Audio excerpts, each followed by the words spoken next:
Okay, let's talk about sphingolipids. What are they? Where do they come from? How are they made? And what are some problems that could be involved with sphingolipids? Well, to start with, sphingolipids were discovered in the 1870s, and they were named Sphingolipids because they were mysterious and enigmatic, just like the Sphinx. Okay, where do sphingolipids reside? Well, sphingolipids are membrane lipids. They live in the cell membrane. There's phospholipids in there, there's proteins in there, there's cholesterol, and there's also sphingolipids. So that's where they hang out. Here's a cell, here's the lipid bilayer, and the sphingolipid, just like this one that's drawn here, they're present in significant amounts in the lipid bilayer. So what do they do? Sphingolipids are involved with cell signaling. They're involved with cell-to-cell recognition. So you might have some sphingolipids here, and they're telling you, "Hey, I'm a brain cell," and that will help other brain cells to know that this through this sphingolipid that this is a brain cell. Okay, that's one example. Sphingolipids are also involved with protection of the cell. They're also involved with saltatory conduction. So, for example, if you take a myelin cell, like a Schwann cell, that's responsible for transducing electrical signals in the brain. Okay, there's going to be a lot of sphingolipids in there to help insulate the axons and allow those electrical signals to be transmitted. What's the difference between a phospholipid and a sphingolipid? We've heard all about phospholipids when it comes to the lipid bilayer in the cell membrane. And the structure of the phospholipid and sphingolipid at first glance look pretty similar. You have two what looks like fatty acid type residues over here, here, and here, and then there's some kind of backbone which you see going on as shown over here. And finally, some kind of head group. You know, in a phospholipid, it contains a phosphate. Here in this sphingolipid, we'll talk about what's going on with the head group over here. But just to backtrack a little bit, the sphingolipid is, the phospholipid, excuse me, is built off of this glycerol backbone. And there's a glycerol backbone over here. This guy. Okay, and on top of this glycerol backbone, we have attached two fatty acid residues. There's one going down this way, and there's another fatty acid right over here. Okay, so you have glycerol, two fatty acids, and in the phospholipid, there is some kind of phosphate-containing head group. You might have a head group that's made out of choline, for example, so you have a phosphocholine group, which is choline, attached via a phosphate, and it's attached onto the glycerol. Okay, now in a phospholipid, in a sphingolipid, we have something different. The sphingolipid backbone does not contain glycerol. The sphingolipid backbone instead is made of a longer molecule known as sphingosine, and we'll talk more about that. But here, as you can see, this is actually, while it may appear similar to a fatty acid, it's actually not, because we don't have this carboxyl residue that is present in the phospholipids. Instead, we have this like double bonded carbon structure over here, and we have this a long hydrocarbon chain. So this is actually called a fatty chain. It's not a fatty acid. On top of that, if you notice, we do not have 3 oxygen atoms here from the glycerol. Instead, we have something different going on. This back part of the backbone is actually derived from serine, which is why we get the nitrogen here. Now, attached to this nitrogen is an acyl group, similar to what we have over here in the phospholipid, but notice that there's only one rather than 2. Here we have the fatty chain of the sphingolipid. Here we have part of the backbone which is derived from serine, and here we have a normal fatty acid looking structure. Now, when it comes to the head group, notice, it doesn't have to have a phosphate.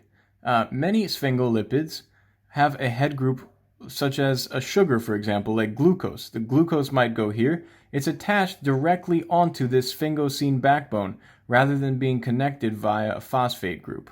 Okay, there are some sphingomyelins which are connected, which do have a head group connected by a phosphate, but it is not necessary to have a phosphate group in the head group in order to be considered a sphingolipid. However, it is necessary, of course, as you can tell from the name, to have a phosphate group attached to the head group in a phospholipid. Okay, so these are the main structural differences between a sphingolipid and a phospholipid.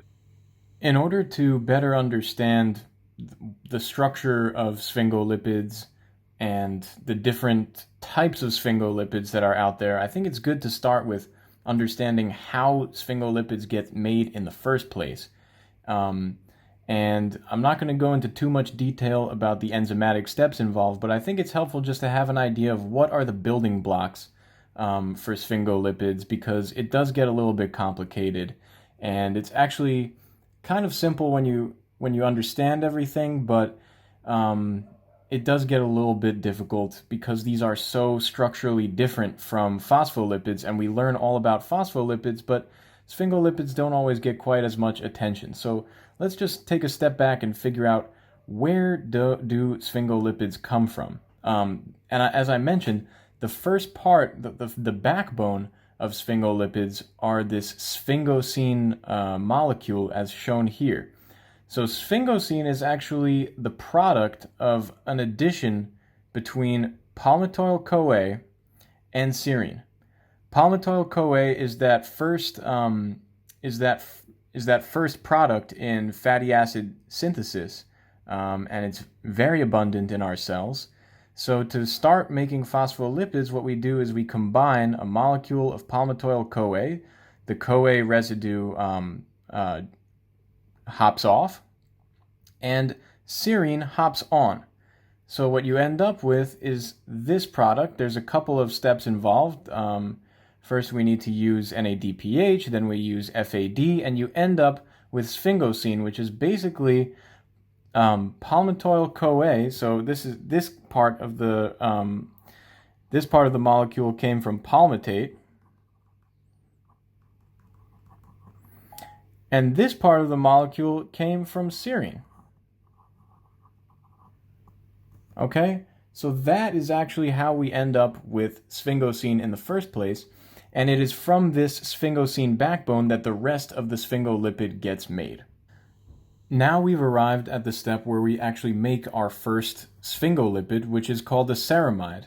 And the way the ceramide gets made is we start with the sphingosine backbone, okay, which I just explained. We have this palmitate derived part of the molecule over here, and we have this serine part of the backbone of sphingosine right here.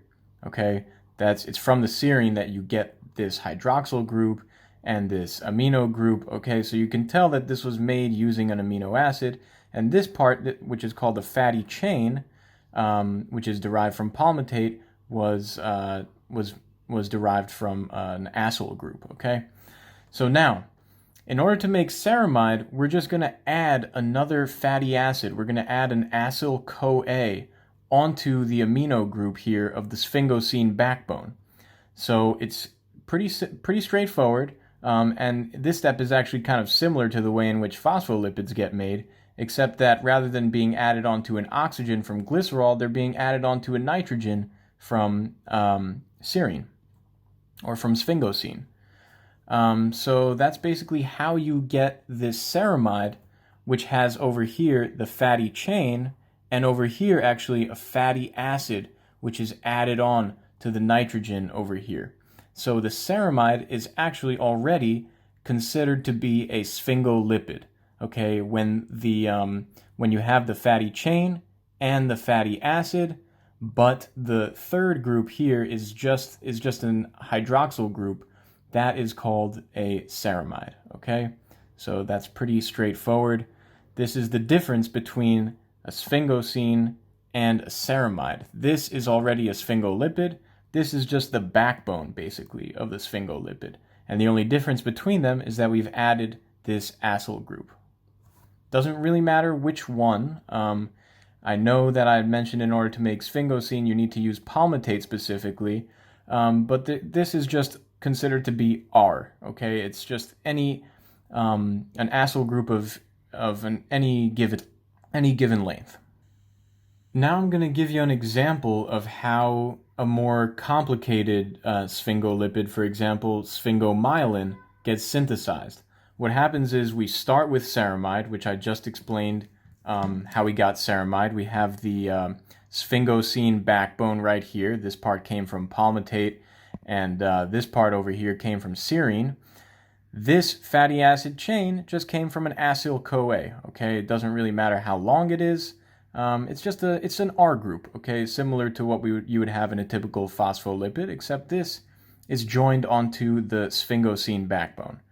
All right, now we have one more kind of residue hanging off of the sphingosine backbone, this hydroxyl group, which originally came from serine. We can actually add a head group onto this hydroxyl group. In the case that I'm demonstrating here, we add phosphocholine. Okay, and it doesn't have to be phosphocholine. It could be a phosphoethanolamine, for example. Okay, or it could be a sugar, or it could be an oligosaccharide. But just for the purpose of demonstrating, we're going to take phosphocholine here. All right, and what happens is the phosphate group gets added onto this hydroxyl residue of the ceramide. So we just add this one over here, and you end up with sphingomyelin. Now, sphingomyelin, understand, sphingomyelin is not one particular sphingolipid with one particular structure.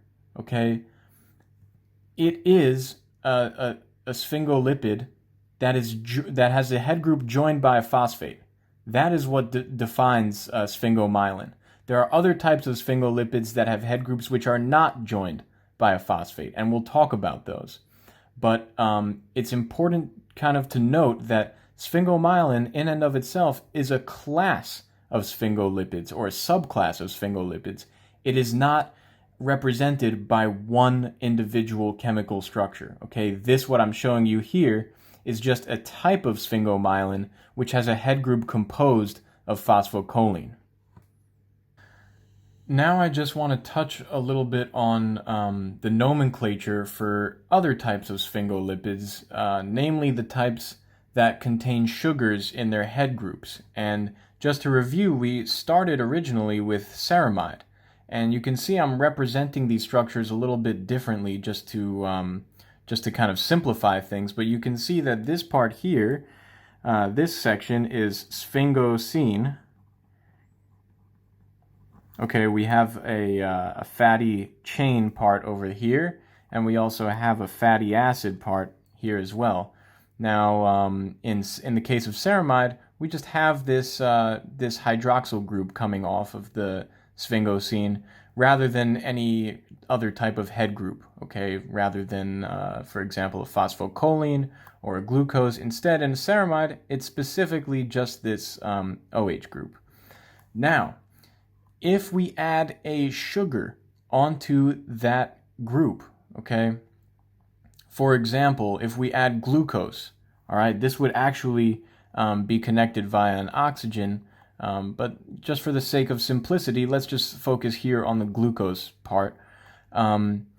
We would again have the same structure, okay? Sphingosine backbone, we'd have a fatty acid residue over here, but on top of that, we'd also get a sugar. When you have one sugar attached to the sphingosine backbone of a ceramide, it now is considered to be a cerebroside, okay? A cerebroside is a sphingolipid that contains one sugar monomer, one monosaccharide monomer as the head group of the sphingolipid, okay?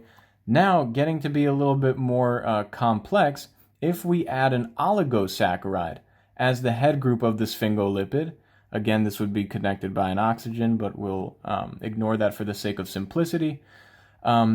If you have this oligosaccharide head group here, on a sphingolipid, it is known as a globoside. Okay, so one sugar is a cerebroside. Many sugars in the form of an oligosaccharide chain make the sphingolipid now to be known as a globoside. And finally, to get even more complex, if you have an oligosaccharide that also includes a sialic acid, such as NANA or N-acetylnuraminic acid, if you have this oligosaccharide with the sialic acid, it is now considered, your sphingolipid is now considered to be a ganglioside. Okay, so in order of simplicity, in order of increasing complexity rather, we start with the ceramide, you add a sugar to the ceramide and get a cerebroside. If you add more sugars and make this into an oligosaccharide, you end up with a globoside. And finally, if you add an N-acetylnuraminic acid, NANA, or a different type of sialic acid onto your oligosaccharide head group, it becomes a ganglioside sphingolipid. Okay, so I hope that is clear and I hope that makes sense. Well, now we've talked about sphingolipids, what they are made of, where they come from. We've talked a little bit about their function. And now it's time to also consider how sphingolipids get broken down into their component parts, namely into ceramide. And the reason we focus on how they get broken down is because there's a number of diseases that are associated with Sphingolipidoses. And that is basically just accumulation of too much sphingolipid as a result of some catabolic enzyme being deficient. So if we have a defect in any part of the sphingolipid catabolism pathway, then we end up with a sphingolipidosis, an accumulation of too many sphingolipids. So let's start from the beginning. We'll take a look at one of the more complex sphingolipids, the GM2 ganglioside, for example. Okay, this is a good place to start. The GM2 ganglioside is a type of sphingolipid which is comprised of the ceramide base. Okay, here's the ceramide. And on top of the ceramide, our head group is a oligosaccharide containing glucose, galactose, NANA, and GalNAc. Okay, the reason this is considered a ganglioside is because it contains NANA, which is a sialic acid. Now remember, if you have an oligosaccharide as a head group of on the ceramide, then that would be considered a globoside. But since we have the NANA group added on, this is actually known as a ganglioside because it has the oligosaccharide plus the sialic acid, the NANA. So here is our GM2 ganglioside. Now, this needs to get broken down. Okay, so the first step is that we remove this GalNAc sugar over here. That is removed by beta-hexosaminidase A. Beta-hexosaminidase A cleaves off the GalNAc from GM2 ganglioside. And we end up with the GM3 ganglioside. It's still a ganglioside because it has NANA on it, okay? But it's just missing the GalNAc that was on the GM2. So now we have our ceramide, we have our glucose, galactose, and NANA. What happens next? We got this neuraminidase enzyme over here. Neuraminidase. Neuraminidase. So it's cleaving off the NANA. All right, this is N-acetylnuraminic acid. Neuraminidase cleaves it off, and we end up now with a cerebroside, okay? Why is it called a cerebroside? Because, actually, this is a disaccharide here, so it would technically be considered a globoside. But let's ignore that the galactose is here, and if it was just glucose here, we would call that a cerebroside with glucose. So it is a glucocerebroside. The galactose gets cleaved off by a different enzyme, which we're not going to discuss. Okay, now what happens next? We have a glucocerebroside here, all right? Imagine that this is just glucose, all right? I'm covering the other part. So we have our ceramide plus glucose. Now, what do we need to do in order to get from the glucocerebroside to the ceramide, as shown here? We need to cleave off the glucose. So, beta-glucosidase, that is the enzyme that does that. it cleaves glucose off of the glucocerebroside, and we're left with ceramide.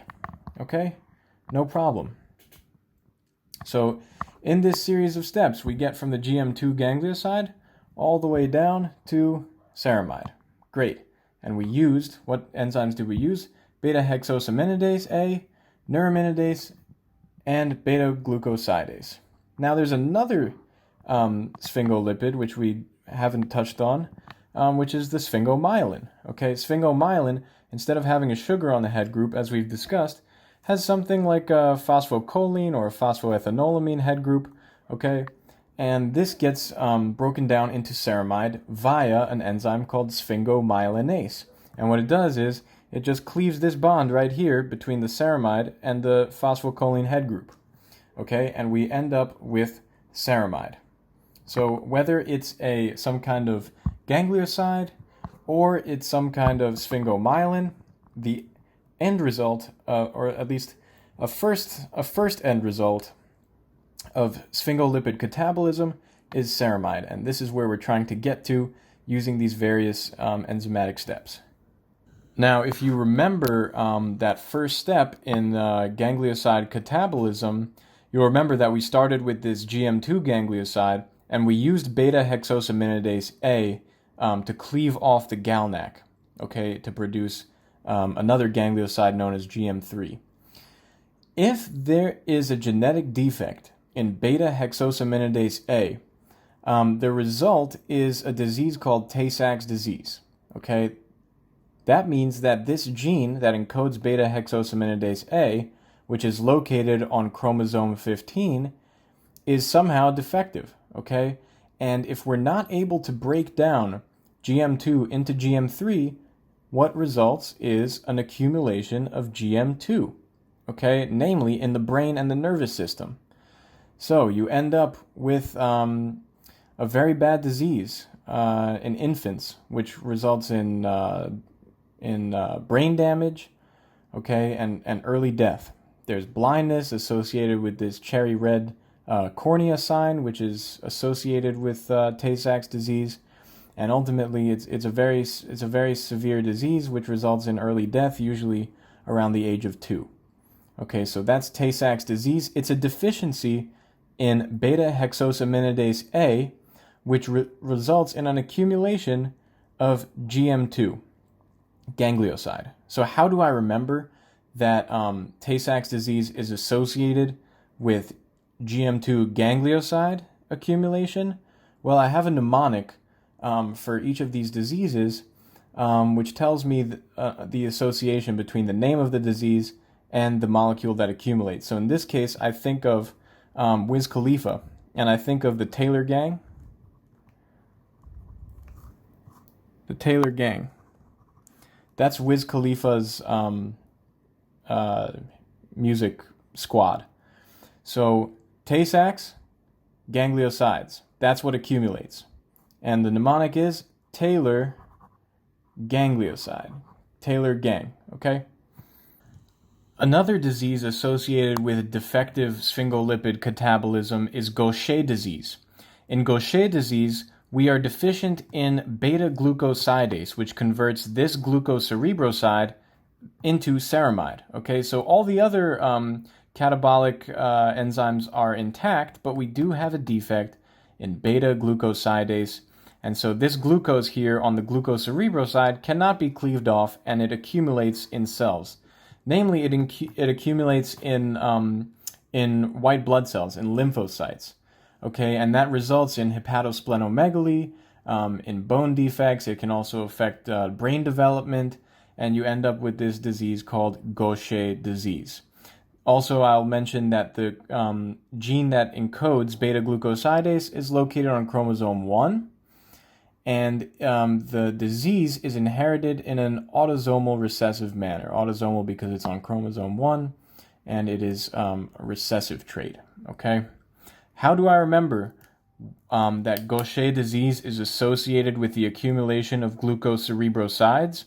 Well, I think about the fact that there are these letters here, C-E-R, okay, in Gaucher, And guess what? There's also those same letters located here in glucocerebroside. So that is a good way, or that's the only way that I could come up with to make the association between Gaucher disease and accumulation of glucocerebrosides. Also, I'll mention one other thing that I forgot is that these accumulations of glucocerebrosides result in inclusions that are known as wrinkled paper. Okay, wrinkled paper inclusions are present in these diseased cells called Gaucher cells. Okay, and that is one diagnostic observation that is used to diagnose Gaucher disease. Now, the last disease that I'm going to touch on, the last disease associated with sphingolipid catabolism, is the deficiency of sphingomyelinase. Okay, sphingomyelinase is responsible for converting or breaking down sphingomyelin into ceramide. Okay, and the way it does that is that it cleaves this bond here between the phosphocholine or the any other phosphate head group here on the ceramide backbone. And it is, in the case of Niemann-Pick disease, this sphingomyelinase is defective and it is unable to produce ceramide from sphingomyelin in the process of sphingolipid catabolism. Okay, so the gene that encodes sphingomyelinase is located on chromosome 11. The trait is passed down in a recessive inheritance. And what happens is, in the case of Niemann-Pick disease, there is a buildup and accumulation of sphingomyelin in the cells. Okay, and just like anything else, a buildup is very harmful and can be toxic. So what happens is the lymphocytes are affected, similarly to what happens in Gaucher disease, and you end up with hepatosplenomegaly. Furthermore, the disease affects the brain. Okay, buildup of sphingomyelin in the brain results in mental retardation. And it's a very serious disease that ultimately results in an early death. Okay, so these catabolic defects in sphingomyelin catabolism are usually can often be very, very serious and result in serious disease states, including mental retardation and early death. Okay, so how do I remember that Niemann-Pick disease is associated with an accumulation of sphingomyelin? Well, I think about it this way, that archaeologists, when they were excavating the Sphinx, as in sphingomyelin, used a pickaxe. So I think about pickaxe and Sphinx. And that is how I remember that Niemann-Pick disease is associated with sphingomyelin accumulation. So I hope that this video was helpful to you, and I hope that this information was clearly presented and that it made sense. Thank you very much for listening.